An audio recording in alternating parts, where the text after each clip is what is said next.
아멘. 자, 우리가 계속해서 이 출애굽기서를 공부를 하게 되는데 이제 오늘부터는 22절에서 27절을 가지고 한 2시간 동안 말씀을 드려보고자 합니다.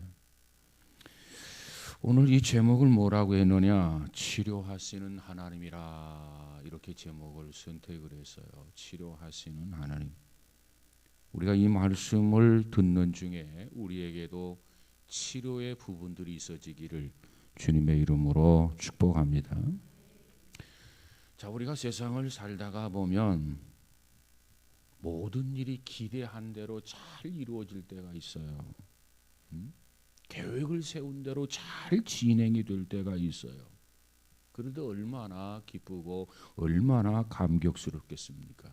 그래서 우리가 하는 말이, 야, 오늘만만 같으면 정말 인생이 살만한 가치가 있겠다. 정말 하나님이 인도하시고, 정말 하나님이 붙들어 주시고, 정말 하나님이 축복해 주신 것처럼 느껴질 때가 있어요. 그럴 때 우리는 어떻게 됩니까? 노래를 부르고 싶고, 이거 간증하고 싶고, 춤을 추고 싶고, 그저 행복감을 느끼는 그런 순간입니다. 아마 우리 옛날 신앙의 조상들도 바로 인생에서 이런 행복감을 경험했을 때가 없지 않아 있었을 거예요. 모든 것들이 계획 세워진 대로 잘 진행이 된단 말이에요. 모든 것이 마음 먹은 대로 원활하게 잘 풀려진단 말이에요. 얼마나 좋습니까? 그래서 이런 고백을 하지 않았겠나? 인생 도처 유청산이라, 유청산이라, 인생 도처 유청산이라. 삶의 길에는 반드시 푸른 산이 있다. 와, 일이 너무너무 잘 되니까,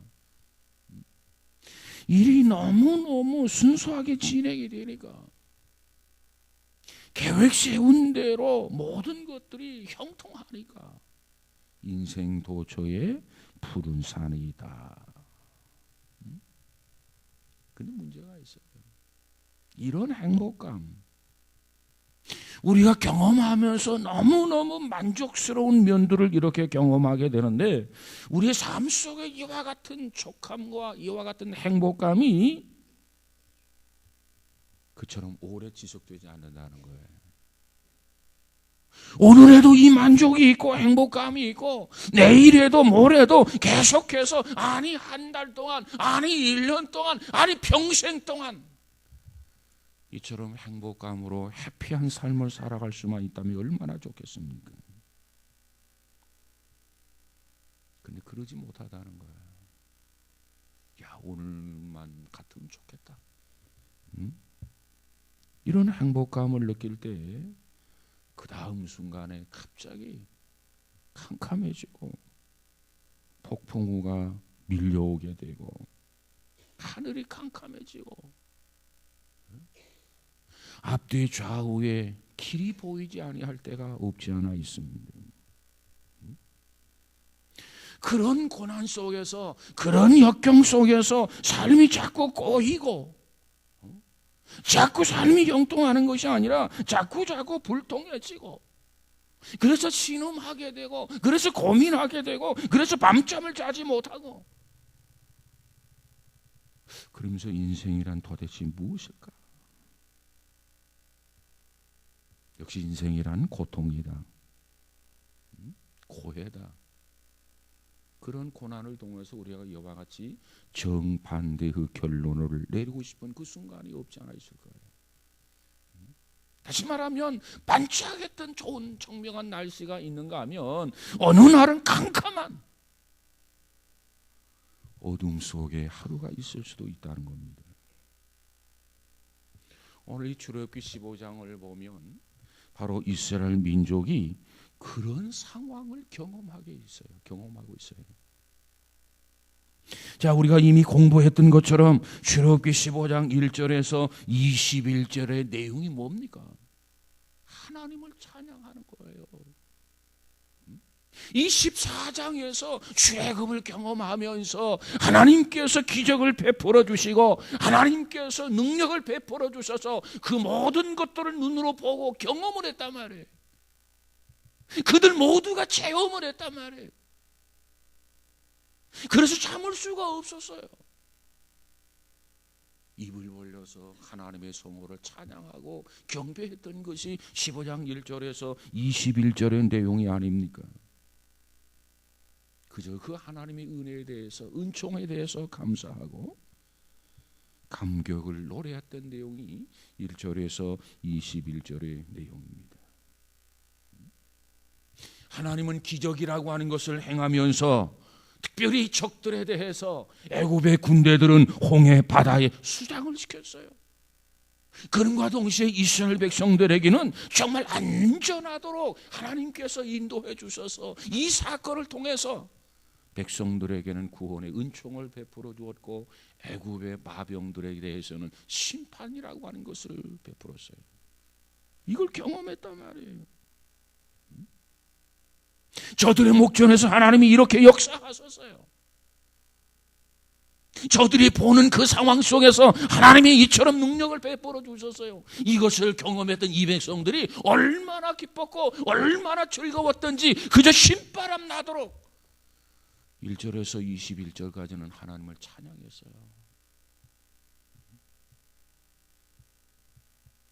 그런데 오늘 보면 이제 22절부터 내용을 보십시다. 그처럼 경배하고 그처럼 기뻐했고 그처럼 감사했고 그처럼 감격해하며 노래했던 저들이 22절에서 넘어가 보면 어떤 내용으로 그 내용이 바꿔지게 됩니까? 오늘 본문 22절을 한번 다시 볼까요? 22절 15장 22절입니다. 시작. 모세가 홍해에서 이스라엘을 인도하며 그들이 나와서 수로 광야로 들어가서 거기서 사흘 길을 걸었으나 물을 얻지 못하고 홍해 바다를 건넜어요. 기적 같은 역사지요. 그리고 저들이 감격해서 하나님의 성호를 찬양했어요. 그리고 하나님 앞에 감사하며 경배를 드렸어요. 그리고 나서 딱 사흘이 지나서요. 물을 얻지를 못했어요. 그래서 어느 곳에 다다르게 되냐면 마라라고 하는 곳에 이르게 됩니다. 사흘, 3일. 이 3이라고 하는 숫자는 마의 숫자인지도 모르겠어요.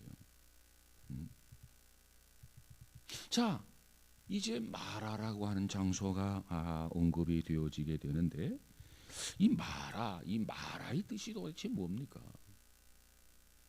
마라. 이 마라라고 하는 말은 마르라고 하는 형용사, 히브리어 형용사에서 온 말인데 이 마르란 말에서 나온 단어인데 쓰다는 뜻입니다. 쓰다.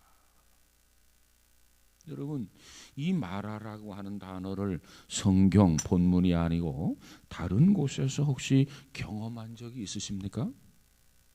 읽어본 적이 있어요? 응? 예. 성경에 보니까 뭐라고 말합니까?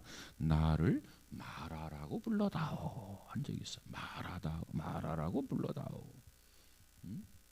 누가 그렇게 요청을 하게 되죠?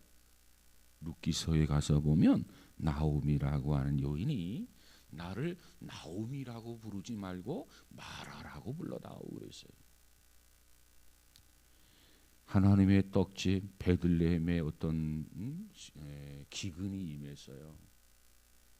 그러니까 이 나오미가 남편을 모시고 두 아들을 데리고 이제 베들레헴을 떠나가게 되죠.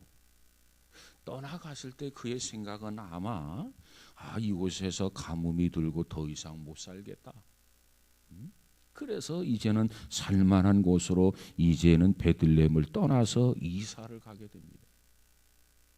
그때 나오미는 이사를 가면 잘 살 줄 알았지요. 이사를 가면 모든 것들이 형통하게 될 줄을 알았지요. 그래서 이사를 가게 됩니다. 여러분, 특별히 이 베들레헴에 가뭄이 들었다. 그건 뭘 의미하느냐? 하나님의 징계를 말하는 거거든요. 하나님의 사람들이 하나님의 집에 살면서 하나님의 떡집에 거하면서 어떤 환난이 오고 역경이 오면 그것은 하나님 앞에 무언가 잘못된 것을 저질렀기 때문에 오는 재앙이란 말이에요. 그러면 이 나오미가 베들레헴 하나님의 떡집을 떠나지 아니하고 거하면서 하나님 앞에 자기의 잘못이 무엇인지를 찾아서 회개했어야 할 것입니다. 그런데 회개할 마음이 없었어요. 그리고 나에게는 완벽한 남편이 있지 않은가? 그리고 나에게는 듬직한 두 아들이 있지 않는가?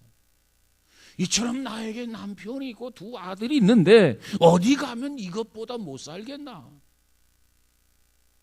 그리고 베들레헴을 떠나가게 돼요. 그리고 하나님을 의지해야 할 사람이 하나님을 의지하지 아니하고 남편을 의지하고 두 아들을 의지한단 말이에요. 그리고 가서 장가를 보냅니다. 이방 여인들을 며느리로 맡게 됩니다. 그런데 하나님께서 나오미를 가만둘 리가 없겠죠. 왜? 나오미를 사랑하기 때문에 그래요. 사랑하는 자에게 하나님의 징계가 있음을 우리는 잊어서는 안 됩니다.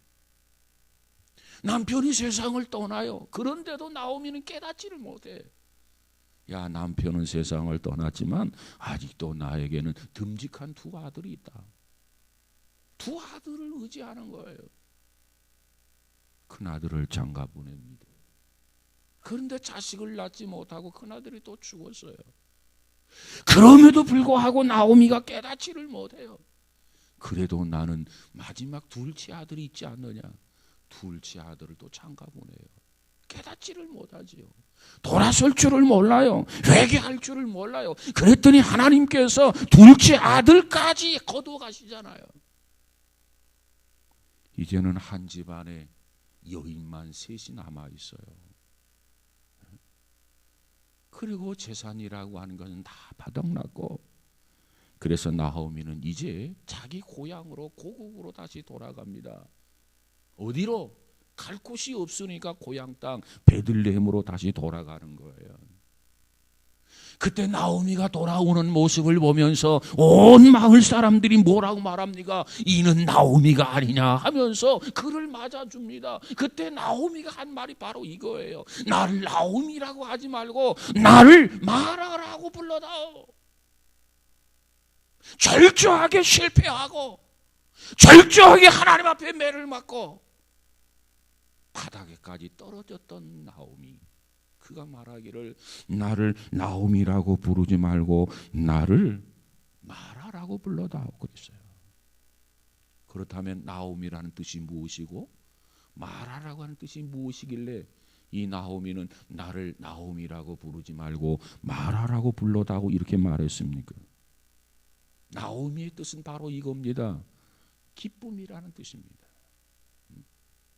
내가 하나님을 경외하고 온 가족, 남편도 두 아들도 온 식구 모두가 하나님을 믿고 하나님의 자녀가 되고 하나님의 백성이 되고 하나님을 섬기니까 나는 마음이 늘 편안하다. 나는 마음의 기쁨이 충만하다. 바로 그 뜻이에요.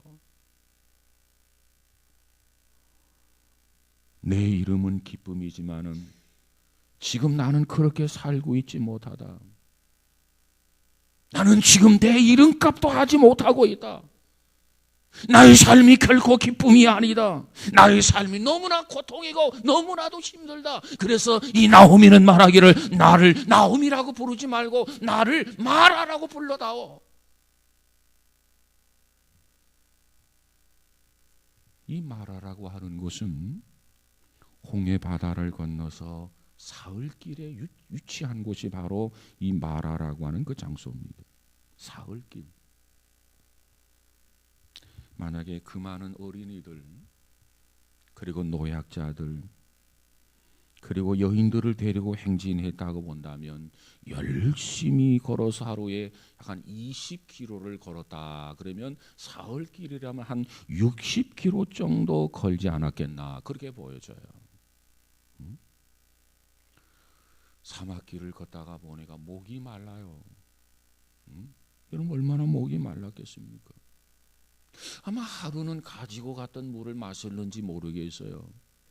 근데 사흘길 좀 가다 보니까 물이 다 떨어졌고 정말 목말라서 어찌할 수가 없는 상황에 이르렀습니다. 그때 바로 마라라고 하는 지역에 다다르게 되고, 그래서 야, 물이다. 너무나도 갈증을 느끼고 너무나도 목이 말라가지고 야, 물이다. 그리고 기쁨을 가지고 뭔가 기대를 걸고 그 물을 마셨는데 그 물을 결코 마실 수 없는 쓰디쓴 물이었습니다. 오늘 이 백성들이 체험한 것이 바로 이 마라의 사건입니다. 보세요. 조금 전까지는 하나님의 기적을 경험했어요. 아니 사흘 전에는 하나님의 능력을 맛보면서 야, 정말 멋있다. 야, 정말 기쁘다. 야, 정말 하나님의 축복이다. 야, 하나님의 은총이다. 야, 인생 도의 유청산이다. 그러다가 마라의 쓴물을 마셨어요. 먹을 수 없는 물인 것을 한 모금을 먹고 나서 알게 되었어요. 그래서 그들은 말하길 아마도 인생 도처 유청산이 아니라 인생 도처 유마라. 인생의 도처에 고통이 기다리고 있다. 고통 없는 곳이 없구나. 아마 그렇게 그들의 고백이 바꿔지지 않았겠나 그렇게 생각해 봅니다. 그런데 이와 같은 경험은 이스라엘 백성들에게만 국한된 경험이 아니라는 거예요. 이런 경험은 곧 오늘 우리의 삶 속에도 하루하루 생활 속에서 정말 이와 같은 경우를 동일하게 경험한다는 겁니다. 어떤 때는 기뻐서 죽겠네 그러고 어떤 때는 힘들어서 죽겠네. 이것이 우리의 인생이에요. 이것이 우리의 삶이에요. 언제는 나는 기쁘고 너무나 즐겁다 하다가 너무나 고통스럽고 너무나 쓰다. 이렇게 바뀌어지고 있는 것이 우리의 환경이고 이를 통해서 경험하는 것이 저와 여러분의 삶이고 이것이 바로 인생이다라고 하는 것입니다. 이것을 단순히 이스라엘 백성들의 이야기만으로 간주하지 마시기 바랍니다. 오늘 우리들의 삶이에요. 곧 우리들의 이야기예요. 곧 우리들의 생활입니다. 자, 그렇다고 한다면 왜 하나님께서 이 백성들에게 사흘 전에는 기적을 베풀고 능력을 베풀어서 이 백성들로 하여금 정말 날아갈 듯하게 기쁘게 하고 감격스럽게 하고 그래서 하나님을 마냥 찬송하게 하고 경배하게 하신 하나님께서 왜 이 백성들에게 이와 같이 마라의 사건을 허용하셨는가? 그거 뭐예요? 그게 문제예요. 왜 허용하셨겠는가? 왜 고통을 경험하게 하셨는가? 왜 쓰디쓴 이 물을 마시게 했는가? 도대체 출애굽을 경험하게 하시는 이 백성들, 불과 사흘이 지나지 않아서 마라의 쓴 물을 먹이신 하나님의 뜻이 도대체 어디에 있을까? 하나님이 무슨 생각으로 이 백성들에게 이 마라의 쓴 물을 마시게 했을까? 우리는 이 마라의 사건을 통해서 세 가지로 조명해 볼 수 있습니다. 그 중에 첫 번째가 하나님이 이들을 시험하셨다는 겁니다. 하나님께서 이들을 시험하셨다. 하나님께서 이들을 테스트하셨다. 그런 뜻입니다. 테스트, 시험하셨다. 그렇게 하고 나면 야고보 1장의 말씀이 생각이 나요. 야고보서 1장과 부딪히게 된다고 말이에요. 왜? 야고보서 1장에 가서 보면 뭐라고 말합니까? 하나님은 자신도 시험을 당하지 아니하시고 또 아무도 시험하지 아니하신다. 하나님은 아무도 시험하시는 분이 아닙니다. 그런데 도대체 아니 이 백성들을 출애굽을 경험하게 하고 그처럼 감격하게 하고 하나님을 찬양하게 하신 하나님께서 도대체 사흘이 가지 못해서 이 마라라고 하는 이 물을 통해서 왜 이 백성들을 시험하셨는가?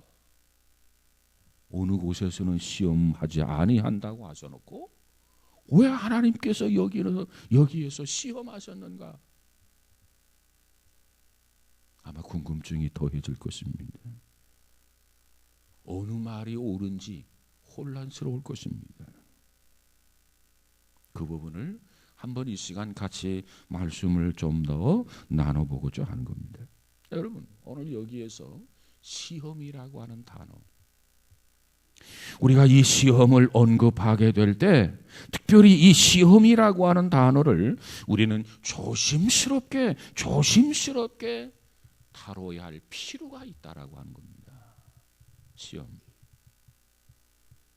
야고보서 1장 13절에 보면 이렇게 말합니다. 하나님은 악에게 시험을 받지도 아니하시고 친히 어떻게? 아무도 시험하지 아니하시느니라. 이게 하나님의 말씀이에요. 그런데 여기에서 출애굽기 15장 22절에서 뭐 하나님이 이 백성들을 시험했다고? 그러면 하나님이 거짓말장인가 아닌가? 하나님이 이랬다 저랬다 말을 바꾸는 거 아닌가? 아니에요. 자, 오늘 여기에서 말하고 있는 시험이라고 하는 말, 하나님은 시험하지 아니하신다. 시험을 받지도 아니하신다. 여기서 말하는 시험이라고 하는 단어는 유혹이라고 하는 말에 가까운 시험입니다. 유혹. 하나님은 우리를 결코 유혹하지 아니하십니다. 하나님은 결코 이런 부류의 시험을 하지 아니하십니다. 자, 보세요. 시험에는 두 가지 종류의 시험이 있어요.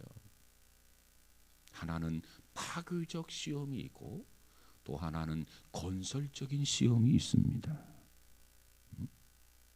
하나님은 우리를 시험하지 않는다. 어떤 시험을 하지 않는다고 하는 말이냐? 하나님은 결코 우리를 파괴적인 그런 의미에서 시험을 하지 않는다 그 말이에요. 그런가 하면 하나님은 우리를 종종 시험하십니다. 어떤 면에서 시험하시느냐? 파괴적인 목적이 아니라 건설적 의미에서 시험하신다 그 말이에요. 너희들은 11조를 통해서 나를 시험해봐라. 오늘 본문에서 이 백성들을 시험하시는 거예요. 기적을 경험했던 이들이 너무너무 좋아가지고 춤을 추면서 미리암의 노래, 미리암은 춤을 추잖아요. 여인들은 나와서 춤을 추잖아요. 그러면서 찬양하잖아요. 그러한 그들을 향해서 하나님이 시험을 해요. 파괴적인 시험이 아니라 무슨 시험이라고요? 건설적인 시험. 다시 말하면 우리를 유혹을 해가지고 우리를 망하게 하는, 우리를 쓰러뜨리게 하는 그런 파괴적 시험은 하나님이 결코, 그런 목적의 시험은 결코 하나님이 하지 아니하신다는 거예요. 그러면 누가 파괴적 시험을 하느냐? 우리를 망하게 하는 시험을 하느냐? 우리를 넘어지게 하는 시험은 누가 하느냐? 그것은 하나님이 하시는 것이 아니라 그 시험은 곧 마귀가 하는 시험이에요. 마귀가. 그런 시험은 마귀로부터 오는 시험이지 결코 하나님이 허용하시는 그와 같은 시험이 아닙니다. 반면에 건설적 시험이 있어요. 다른 말로 말하면 생산적인 시험이다, 이렇게 말할 수 있습니다. 바로 이것이 뭐냐? 이것이 곧 테스트라. 문자 그대로 테스트예요. 어느 정도인지 테스트하는 거예요. 여러분, 학교 선생님이 학생들에게 시험을 치르게 하죠. 그렇죠? 시험을 치르게 합니까? 안 합니까? 그래서 어떤 아이들은 그런 말을 해요. 아, 시험만 없으면 학교 다닐만 한데 이 시험 때문에 학교 못 다니겠다. 이렇게 말하는 학생도 없지 않아 있어요. 그런가 하면 나는 시험 때문에 학교를 다닌다. 그런 학생도 없어요. 응? 그런 학생이 있을 만도 한데 그런 학생이 없어요. 자, 여러분 보세요. 그럼에도 불구하고 냉철하게 이 시험에 대해서 객관적으로 한번 생각해 보십시다. 시험을 즐기는 사람은 없단 말이에요. 시험만 없으면 학교 생활이 재미있고 즐거운데 결국은 시험에 대한 부정적 생각을 가지고 있다는 거죠. 자, 그런데 객관적으로 냉철하게 생각해 보십시다. 학생에게 시험이 필요합니까? 필요하지 않습니까? 어? 이쪽 동네는 대답이 없어. 필요해요. 학교 다닌 지 오래돼서 잘 모르겠어? 필요해요? 필요치 않아요? 필요해요. 그러면 왜 필요하죠? 응? 왜 필요해요? 필요한 것은 아는데 왜 필요한 것은 모르겠어요? 왜 필요해요? 응? 시험을 치르게 되면 우리에게 두 가지 유익이 있어요. 두 가지 유익. 어떤 유익이 있나요? 시험을 통해서 내가 어떤 부분에 모자라는지, 어떤 부분이 나에게 부족한지, 어떤 부분의 실력이 좀 부족한지 그걸 알 수가 있어요. 예를 들어서 뭐 영어 공부, 사회 공부 다 95점, 100점 맞는데 수학은 50점 맞았다. 그러면 나는 수학을 잘 못해. 그러면 어떻게 돼요? 수학을 좀 보충해야 되겠다. 어떻게 보충해요? 열심히 밤늦게까지 수학을 더 공부하든가 아니면 학원을 좀 다닌다든가 그렇게 해서도 안 되면 개인 교습을 좀 한다든가 그래서 수학을 이렇게 끌어올리는 거예요. 어느 수준에? 영어나 사회나 도덕 수준이. 그래서 그 약점을 먼저 발견할 수 있다. 부족한 점을 먼저 발견할 수 있다고 하는 점과 그리고 그것을 보완할 수 있다라고 하는 거. 이 두 가지 유익이 있어요. 그래서 시험을 치르는 거예요. 마찬가지입니다. 하나님도 이와 같은 의미에서 하나님의 자녀들, 하나님의 백성들을 시험한다고 하는 것을 우리는 잊어서는 아닙니다. 그래서 하나님이 시험하시는 시험은 파괴적 시험이 아닙니다. 그 시험은 건설적 시험이에요. 그 시험은 생산적 시험이에요. 우리를 유익해 하는 시험이에요. 그 시험을 우리는 거부할 이유가 없어요. 그래서 우리는 그 시험을 뭐라고 하느냐? 건강한 시험이다. 그 시험을 또 뭐라고 하느냐? 필요한 시험이다. 그래요. 필요한 시험. 여러분, 시험이 필요합니까? 필요하지 않습니까? 필요해요. 필요해요. 자, 이러한 의미를 가지고 오늘 본문을 한번 접근해 보시자는 겁니다. 자, 이 사건이 끝난 후에 이 사건이 뭐예요? 출애굽을 경험하고 하나님의 성호를 찬양했어요. 이 사건이 끝난 후에 그 다음의 일을 한번 생각해 보자는 겁니다. 자, 오늘 본문 25절을 한번 가서 볼까요? 25절, 15장 25절입니다. 시작.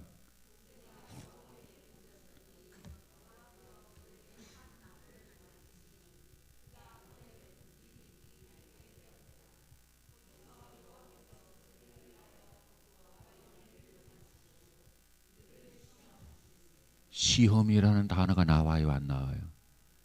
하나님이 지금 시험하는 겁니다. 누구를 시험해요?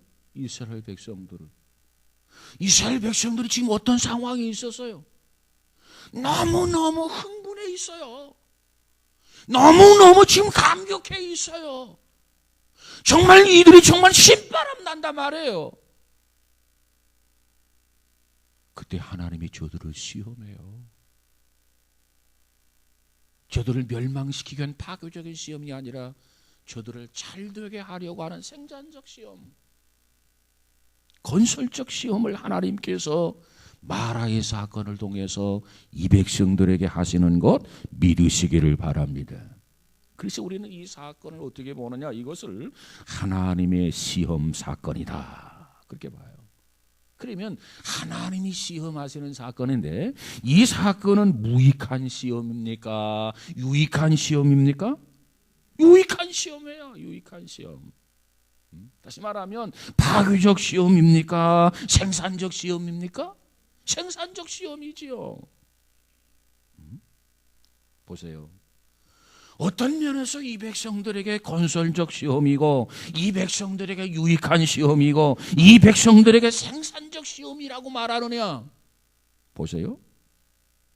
이들이 출애굽을 하고 사흘길을 걸어갈 때 성경에 보니까 저들이 하나님 앞에 잘못한 것이 하나도 없어요. 저들이 사흘 동안에 하나님의 뜻을 거역했다라고 하는 말이 단 한마디도 없어요. 하나님 앞에 불충했다라고 하는 말이 단 한마디도 없어요. 홍해 사건을 경험하고 며칠 동안 걸었더라? 사흘. 아마도 어쩌면 잘못할 기회가 없었는지도 몰라요. 잠깐 성경에 보니까 이 사흘 동안에 이 백성들이 하나님의 뜻을 거스리고 자기의 고집을 피우고 반항하고 뭐 그랬다는 기록이 전혀 없어요. 이 엄청난 사건을 경험하고 너무 감격해서 하나님을 찬양하다가 사흘길을 갔는데 이 마라의 사건을 접하게 된단 말이에요.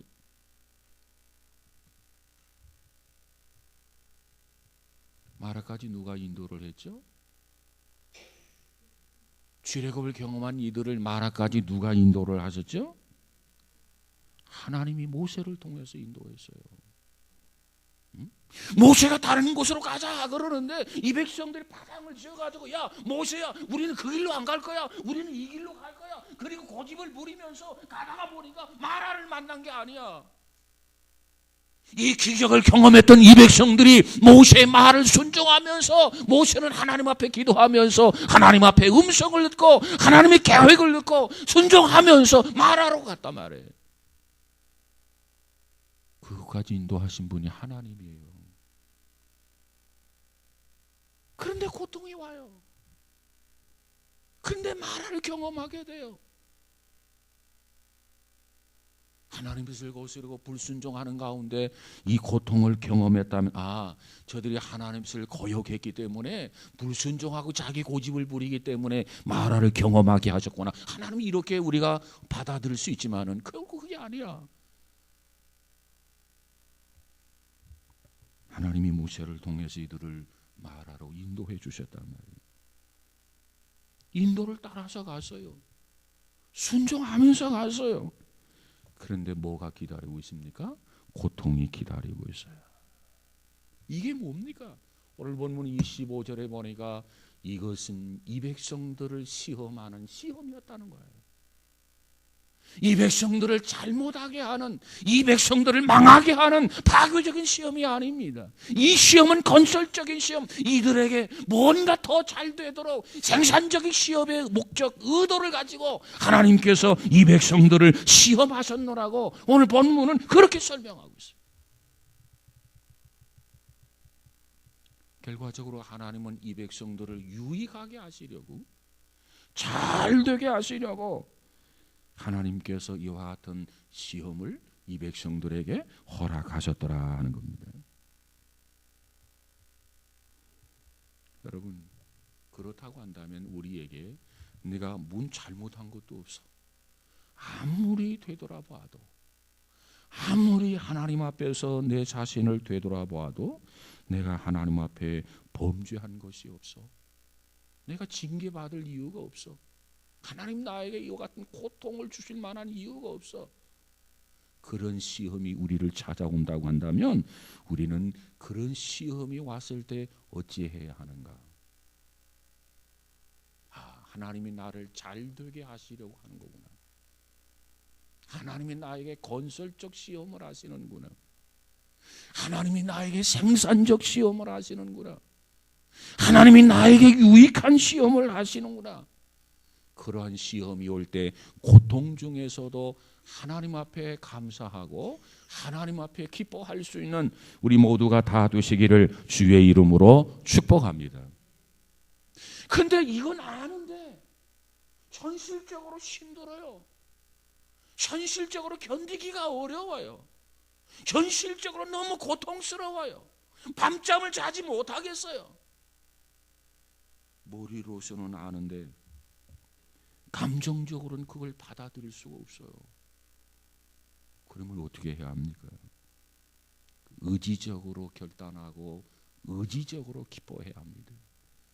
머리로서는 이런 가운데서도 하나님이 나를 생산적으로 시험하시는 거야. 나를 유익하게 하시려고 시험하시는 거야. 이 시험은 하나님이 나에게 주신 건설적인 시험이시야. 이렇게 머리는 생각하는데 감정적으로 그걸 받아들일 수 없단 말이에요. 그럴 때 우리는 어떻게 해야 되느냐? 의지적으로 결단하고 기뻐해야 된다. 에? 기뻐해야지. 감사해야지. 하나님께서 나를 유익하게 해주실 거야. 그리고 하나님을 찬양하는 거예요. 의지적으로라도. 그래서 그 고통을 우리 안에 감정을 극복해 나아갈 때 하나님께서 우리를 더 큰 은총과 축복으로 베풀어 주실 줄로 믿습니다. 자꾸 감정에 붙잡히게 되면은요, 내 자신이 자꾸 힘이 빠져요. 자꾸 좌절하게 돼요. 자꾸 절망하게 돼요. 우리를 좌절하게 만들고 우리를 절망하게 만든 것은 야 봐라, 누구의 음성이냐? 그건 사탄의 음성이에요. 사탄은 우리가 좌절하기를 원해요. 우리가 절망하기를 원해요. 모든 것을 포기하기 원해요. 이건 누구의 장난이냐? 이것은 사탄의 장난이야. 그렇기 때문에 우리는 사탄의 장난에 놀아나서는 안 돼. 그런 생각이 들면 사탄아 물러가라. 나는 반드시 승리할 것이다. 하나님이 나를 유익하게 하실 것이다. 하나님이 나를 세워주실 것이다. 하나님이 나를 축복하게 해주실 것이다. 사단을 통해서 계속해서 외치면서 의지적으로 하나님이 나를 유익하게 할 거야. 결국 하나님은 나를 축복해 주실 거야. 하나님은 나를 붙들어 주실 거야. 하나님은 나를 승리하게 해 주실 거야. 이런 끊임없는 의지적 결단이 필요하다고 말이에요. 그런 모습을 보고 누가 계시느냐? 하나님이 보고 계세요. 포기할 수 있는데도 포기하지 않는구나. 낙심할 수 있는데도 낙심하지 않는구나. 절망할 수 있는데도 절망하지 않는구나. 그러면서 의지적 결단을 통해서 극복해 나가는 것을 하나님이 보고 계시면서 하나님이 기뻐하시고 하나님이 흐뭇해 하실 줄로 믿습니다. 그래서 믿음의 사람들은 자, 고난이 왔어요. 내가 뭔가 하나님의 뜻을 거역하고 불순종해서 온 고난이라면 내가 회개함으로 해결하는 것이고, 근데 그런 것 저런 것도 없어. 그런데 고난이 와서 그러면 이것은 나로 하여금 유익하게 하는 고난이다. 이건 생산적인 고난이다. 이것은 나를 축복하게 한 그런 고난이다. 그렇게 받아들이고 반드시 승리할 수 있는 믿음의 성도들이 다 되시기를 주의 이름으로 축복합니다. 자, 이스라엘 백성들이 어떻게 되었죠? 승리를 했습니까? 승리하지를 못했습니까? 승리했어요. 그러면 이 백성들의 그 반응, 자, 하나님께서 결과적으로 승리하게 해주셨는데 이스라엘 백성들의 그 반응, 어떤 반응을 보였는가 한번 살펴보십시다.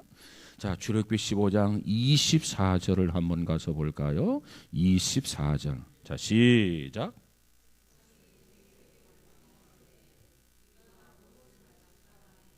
자, 여기 보니까 백성이 모세에 대해서 뭘 했더라? 원망했더라. 우리 사람들은요, 성경을 볼 때 늘 자기 관점, 자기 위치에서 성경을 봅니다. 자, 그럼 먼저 지도자적 위치에서 한번 생각해 보십시오. 지도자적 위치. 이 부분을 모세적 관점에서 한번 살펴보자는 겁니다.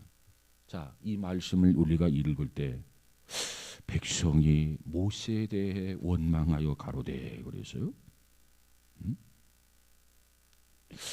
모세가 무슨 죄가 있습니까? 모세가 무슨 죄가 있어요? 이 백성들을 모세가 지금까지 잘못 인도해 왔습니까? 하나님께서 다른 곳으로 가라고 그러는데 모세가 야 거기 가는 것보다 이리 가는 게 낫겠다. 그 하나님도 이해하실 거야. 그렇지? 그리고 가자. 그리고 온 겁니까? 그래서 고난을 당했습니까? 그래서 시련을 당합니까? 모세가 왜 원망을 들어야 돼요? 왜 이 백성들이 모세를 원망해야만 합니까? 모세가 원망 들을 만한 일을 했습니까?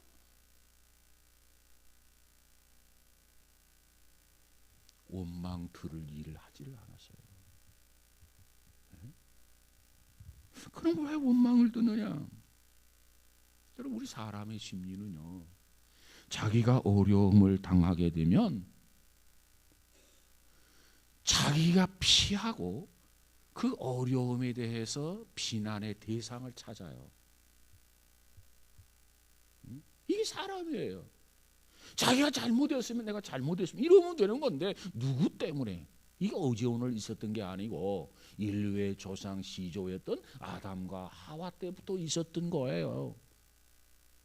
그러던 이 인간이 타락 후에 그러한 부분들이 더 증가되었죠. 그래서 애매한 사람이 불똥 튀기는 거예요. 똥바가지 뒤집어 쓰는 거예요. 희생물을 자꾸 찾는 거예요. 엉뚱한 사람이고 화풀이 하는 거예요. 자, 여러분 보세요. 부부가 부부 싸움에서 그 불똥이 어디로 튀죠? 애들한테 튀잖아요. 애들이 뭐 잘못했어요? 배가 고프니까 엄마 배고파 하니까 부부 싸움하다가 너는 만날 처먹기만 할래? 아이가 배가 고프니까 때가 되니까 밥 달라고 하는 게 당연한 거지. 엄마 아빠 부부싸움 한 건 부부싸움 한 거고 나는 배고프단 말이야. 밥 줘. 그런데 왜 그 불똥이 아이에게 튀겨? 왜 아이에게 화풀이해? 근데 그런 부분들이요 누구에게나 다 있다는 거예요. 근데 중요한 것은 멀리 있으면 불똥이 안 튀어요. 항상 가까운 사람에게 불똥이 튀어요. 괜히 신경질이야. 어디 와서 뭐 맞고 어디 가서 화풀이야. 그런 종류의 용어가 바로 다 그런 거 아닙니까? 가까이 있으면 불똥 튀긴다고요. 자, 이 백성들이 사흘 길을 걸어서 여기까지 왔는데 야 물이 다 갈증을 느껴가지고 그가 물을 정말 생수처럼 꼴깍꼴깍 마실 줄을 기대하고 마셔보니까 기대에 어긋났다며. 그럼 그 불똥이 누구에게 튀기냐? 모세에게 튀는 거예요. 모세가 뭐 잘못했느냐? 잘못한 거 없어요. 원망 들을 만한 게 있느냐? 원망 들을 만한 거 없어요. 한 것이라고 하는 것 하나님의 말씀을 따라서 이 백성들을 사흘 길로 하나님 앞에 순종하면서 인도했다라고 하는 이 사실밖에 없는데 이것이 원망 들을 만한 일이냐 그 말이에요. 따라서 하십시다. 결코 아니다.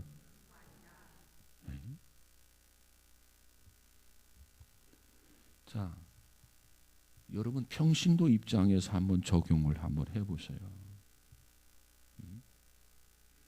지금 모세를 지도자를 원망을 했어요. 자, 그러면 얼마 전까지 우리 평신도들 이스라엘 백성들이 뭘 하던 사람이었죠? 얼마 전까지, 사흘 전까지 엄청난 기적, 엄청난 능력을 누구의 말을 듣고 안 게 아니라 몸소 체험하고 목격했단 말이에요. 그래서 정말 찬양을 하고 정말 춤을 추던 그런 이 백성들이 아닙니까? 그런데 사흘이 지났어요. 그들이 어떻게 변했습니까? 모세를 잡아먹을 듯이 변했어요. 이게 평신도들이에요. 이것이 이스라엘 백성들이에요. 여러분 인간은 누구나 이렇게 변할 수 있습니다. 그저 은혜를 받고 성령을 충만히 받을 때는 정말 예쁘기도 하고 목숨이라도 내어줄 것 같은 사람이 그저 조그마한 시험이 들게 되면 쉽게 좌절하고 쉽게 절망하고 사람이 그렇게 달라지고 사람을 잡아 먹을 듯한 그런 표정으로 바꿔지는 게 사람이에요. 누구 모습 속에서 이런 모습을 볼 수 있어요? 이스라엘 백성들의 모습 속에서 이런 모습을 볼 수 있어요. 여기에서 예외는 없어요. 우리 모두가 다 그래요. 인간 모두가 다 예외는 없어요. 이것이 인간입니다. 조금 전에 승리의 기쁨을 맛봤어요. 기적을 경험했어요. 하나님을 찬양했어요. 하나님의 능력, 여호와의 위대하심을 경험했어요. 여호와의 위대하심을 찬양했어요. 그런데 고통이 왔어요. 이것이 시험이었어요. 바로 이 시험이 이런 시험이 아니었을까? 오늘 이 말씀을 통해서 이렇게 생각을 해봤어요. 야, 기적을 경험하고 하나님 찬양했어요. 당연한 거죠. 우리 가운데 기적을 체험하고 하나님 이와 같은 전능하심을 체험하고 하나님을 찬양하지 아니할 사람이 누가 있겠습니까? 모두가 다 이런 경험, 이런 기적을 체험하게 되면 하나님을 찬양하게 될 것입니다. 그런데 야, 모든 것이 잘 될 때, 모든 것의 순경의 때 성공을 기뻐하고 감사하고 찬양하다가 너 고통이 올 때, 쓰디쓴 마라의 물을 마셔야 할 때 그때 찬양할 수 있느냐? 그때는 원망할 수 있느냐? 하나님이 이것을 테스트하는 거예요. 정말 고통의 날에도 하나님을 찬양할 수 있느냐? 정말 어둠의 날에도 하나님을 찬양할 수 있느냐? 정말 시험의 날에도 하나님을 찬양할 수 있느냐? 질병 속에서도 하나님을 찬양할 수 있느냐? 모든 계획이 어그러져도 하나님을 찬양할 수 있느냐? 다리가 부러져도 하나님을 찬양할 수 있느냐? 불치의 병이 걸려도 하나님을 찬양할 수 있느냐? 바로 이걸 시험하는 거예요. 오늘의 말씀이 바로 이거예요. 그렇습니다. 하나님의 기적이 나타나도 하나님을 당연히 찬송하겠고, 나에게 고통이 와도 역경이 와도 시련이 와도 당연히 하나님을 찬양하지요. 내가 어떻게 하나님을 찬양하지 않을 수 있겠습니까? 이렇게 반응을 보인다면 하나님이 얼마나 기뻐하겠습니까? 바로 이 백성들에게 그걸 요구하는 거예요. 일이 풀릴 때, 일이 형통할 때, 계획하는 것이 잘 이루어질 때, 시온의 대로를 걸어갈 때, 그런 찬양은 어린아이도 할 수 있는 찬양입니다. 초신자도 할 수 있는 찬양이에요.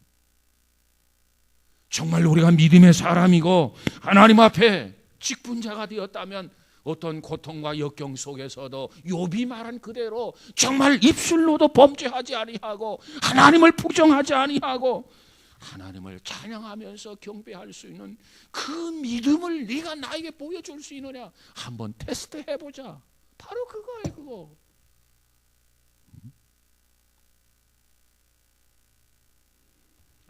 이것을 한마디로 요약하면 이겁니다. 네가 나를 얼마나 사랑하느냐. 사랑의 테스트예요. 사랑하는 남편을 위해서, 사랑하는 아내를 위해서 무엇들 못하겠습니까? 사랑하는 자녀들을 위해서 부모가 뭘 못하겠습니까? 사랑이 없으니까 문제가 되는 거지.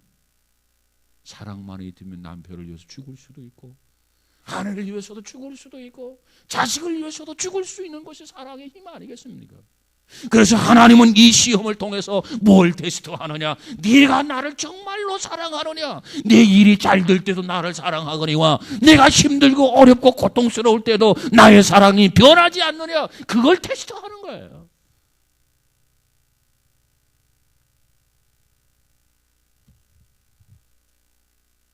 오늘 본문 25절, 26절을 한번 읽고 오늘은 마치도록 하겠습니다. 25절, 26절 한번 같이 봅시다. 시작. 모세가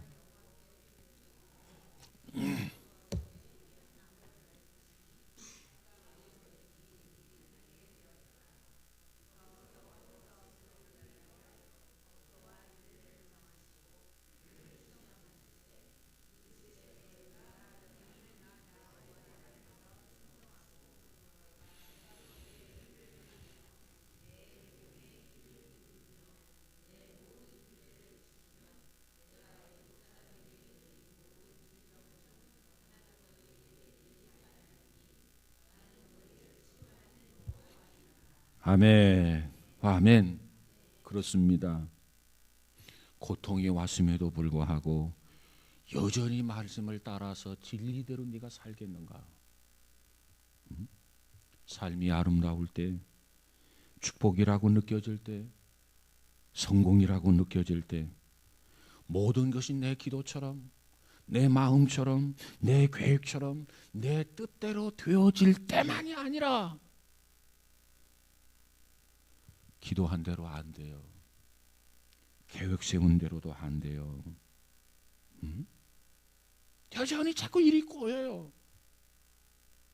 그런데도 내 말씀을 쫓아서 진리를 따라서 내가 살겠는가? 하나님이 이것을 시험하는 거예요. 여러분, 그와 같은 시험을 잘 극복하고 승리할 수 있는 믿음의 사람 우리 모두가 다 되시기를 주의 이름으로 축복합니다. 문제는 사랑입니다. 사랑. 주님이 나를 사랑했기 때문에 독생자를 보내주신 거예요. 하나님이. 우리가 하나님을 사랑한다면 무엇인들 못하겠습니까? 정말 내가 너희를 사랑한 것처럼 너희들이 나를 사랑하느냐, 그거예요. 그거. 어떤 상황 속에서도, 어떤 환경 속에서도 주님에 대한 사랑의 변함이 없는 우리 모두가 다 되시기를 주의 이름으로 축복합니다. 기도합시다. 거룩하신 하나님, 오늘 출애굽기 15장 22절에서부터 27절의 말씀을 가지고 치료하시는 하나님 여호와에 대해서 공부합니다. 우리가 깨닫지 못하고 그저 단순하게 그저 힘들고 어려울 때 원망하고 불평하고 짜증을 부리고 그랬던 적이 한두 번이 아니었습니다. 정말 우리에게 고난이 오고 역경이 올 때 이 고난과 역경이 도대체 연유가 무엇인가, 그 근거가 무엇인가를 되돌아보게 하시고 하나님 앞에 회개할 것 회개하고 용서를 구할 것 용서를 구하되, 정말 내가 하나님 앞에 범죄한 것이 없는데, 내가 하나님을 거역하고 불순종한 것이 없는데 여전히 나에게 고난이 오고 역경이 왔다면 그것은 바로 하나님을 나로 하여금 유익하게 하시려고 건설적으로 생산적으로 시험하는 시험인 것을 깨닫게 하여 주옵소서. 그 시험 속에 하나님의 음성, 하나님의 메시지를 우리가 귀담아 듣게 하여 주옵소서. 내가 잘 될 때도 나를 사랑하지만 잘 되지 않을 때도 나를 사랑하느냐, 너가 평탄할 때도 나를 사랑하지만 내가 고통 중에서도 나를 사랑하겠는가, 고난과 역경 속에서도 진리의 말씀대로 순종하며 살겠는가, 하나님이 우리로 하여금 테스트하는 것을 알게 하시고 그 시험을 극복하고 더욱 하나님을 영화롭게 해드리는 효자 효녀들이 다 되도록 축복해 주옵소서. 믿음 안에 승리하기 원합니다. 하나님을 영화롭게 해드리기를 원합니다. 또 한 주간에 시작되는 한 주간에도 주님 동행하셔서 오직 주님께서만 영광받아 주옵소서. 예수님 이름으로 기도하옵나이다. 아멘.